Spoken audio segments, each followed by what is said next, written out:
When you hear the word resourcefulness, you think of people who might be in unfortunate circumstances. They could be poor, they could be unlucky. They have their backs against the wall. And when you have your backs against the wall, that brings out creativity, right? There's that expression that necessity is the mother of all invention. And that's one aspect of stretching. But I have a more pressing challenge I want to raise for you this evening. For those of us who find ourselves in more fortunate circumstances, where we don't need to stretch out of necessity, do we have the courage to recognize that we often have more than we realize and more than we need to achieve our goals? Do we have the wherewithal to recognize that we tend to underestimate the versatility of our resources? And if we can begin to answer these questions in ways that recognize we often have more than enough and what's around us is much more flexible than we realize, we can begin to embrace the power of stretching.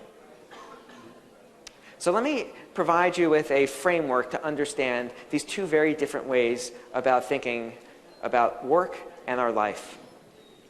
When we are stretching, we believe that any resource is changeable. You want to get a nail into the wall to hang a picture, you don't give it second thought. You grab your shoe because that's what's available and you get that nail into the wall. When you're chasing, you've got to find the hammer, you've got to find the perfect tool for every situation.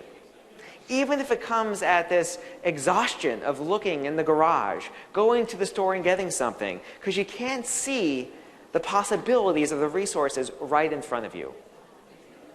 When you're stretching, it's all about expanding.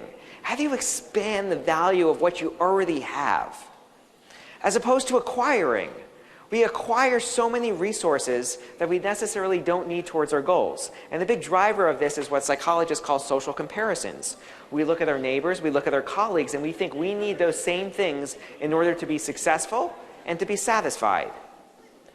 Our office seems perfectly adequate. It seems great, actually, until we look at someone who might have a slightly bigger office, or a slightly bigger budget, or a nicer job title, or a bigger home. So our goals get displaced when we're stretching because we're thinking about what other people have and believing we need those same things in order to be successful. As a result, we burn out because we never can win that race because there's always going to be someone who has more. So our motivation with stretching is to have an honest conversation and ask, what are our goals? For most people, I would argue, our goals are not to acquire more stuff. Resources are tools. They tend to be instrumental towards helping us reach goals. But when we're chasing, those goals get displaced because of these comparisons. And acquiring more not only becomes our new goals, they become a way of life that blinds us to the possibilities of what's right in front of us.